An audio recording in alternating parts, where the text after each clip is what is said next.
പാകിസ്ഥാന്റെ വീരവാദങ്ങളെ പൊളിച്ചെഴുതി ഇന്ത്യൻ സൈന്യം അവരുടെ മണ്ണിൽ കയറി പൂന്ത് വിളയാടിയെന്ന് കേന്ദ്ര ആഭ്യന്തരമന്ത്രി അമിത്ഷാ. അദ്ദേഹത്തിന്റെ വാക്കുകളുടെ മൂർച്ചയിൽ നിന്നും വ്യക്തമാണ് ഇന്ത്യക്കെതിരെ തീവ്രവാദികൾ ഒരു ചെറുവിരൽ അനക്കിയാൽ പോലും അവരെ ഒന്നും ഈ ഭൂമുഖത്ത് തന്നെ വെച്ചേക്കില്ല എന്ന കനത്ത മുന്നറിയിപ്പിന്റെ സ്വരം കൂടിയാണ് അതിലുള്ളത്. ഇത്രയും നാൾ വാക്കുകളിലൂടെയല്ല അതിലുള്ള മുന്നറിയിപ്പാണെങ്കിൽ ഇനി പാകിസ്ഥാൻ കണ്ടിട്ടില്ലാത്ത വിധം തിരിച്ചടിയാകും നൽകുക. സൈന്യത്തിന്റെ ധീരമായ പ്രവൃത്തിയെ അഭിനന്ദിക്കുന്നതിന്റെ വേളയിലാണ് അദ്ദേഹം ഇക്കാര്യങ്ങൾ വ്യക്തമാക്കിയിരിക്കുന്നത്. അദ്ദേഹത്തിന്റെ വാക്കുകൾ ഇങ്ങനെയാണ്: ഭീകര ക്യാമ്പുകൾ നശിപ്പിക്കുന്നതിനായി പാകിസ്ഥാനിലുള്ള 100 കിലോമീറ്റർ ആഴത്തിൽ പോയി ഇന്ത്യൻ സൈന്യം ചരിത്രപരമായ ആക്രമണം നടത്തി. ആറ്റം ബോംബുകൾ ഉണ്ട് എന്ന് തങ്ങളെ ഭീഷണിപ്പെടുത്തിയവർക്ക് സൈന്യവും നാവികസേനയും വ്യോമസേനയും ഉചിതമായ മറുപടി തന്നെയാണ് നൽകിയിരിക്കുന്നത്. ഭീകരർ അവരുടെ ഭീഷണികൾ തങ്ങളുടെ ഭയപ്പെടുത്തിയെന്ന് കരുതി.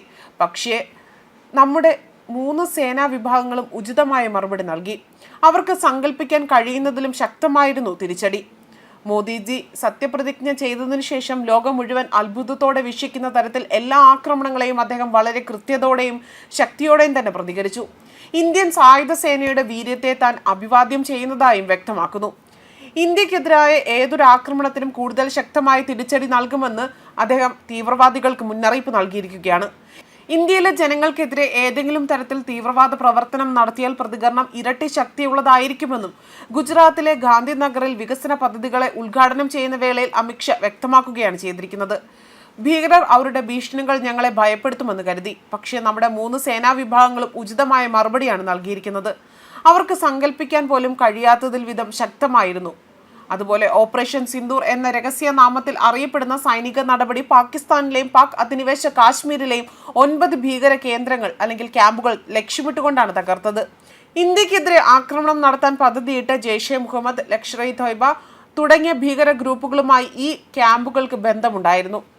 ഭീകരർക്കുള്ള നമ്മുടെ സൈന്യത്തിന്റെ മറുപടി പാകിസ്ഥാനുള്ളിലെ 100 കിലോമീറ്റർ ഉള്ളിലെ ക്യാമ്പുകൾ നശിപ്പിക്കുന്ന തരത്തിലായിരുന്നുവെന്നും അമിത്ഷാ വ്യക്തമാക്കി. ഏപ്രിൽ 22-ന് പഹൽഗാമിൽ 26 സാധാരണക്കാരുടെ മരണത്തിനിടയാക്കിയ ഭീകരാക്രമണത്തിന് പ്രതികാരമായാണ് ഈ ആക്രമണം നടത്തിയിരിക്കുന്നത്. ഇതേ തുടർന്നുകൊണ്ട് തന്നെ ഇന്ത്യൻ സൈനിക സിവിലിയൻ അടിസ്ഥാന സൗകര്യങ്ങൾക്കെതിരെ ഡ്രോൺ മിസൈൽ ആക്രമണങ്ങൾ നടത്തി പാകിസ്ഥാൻ പ്രതികരിക്കുകയാണ് ചെയ്തത്.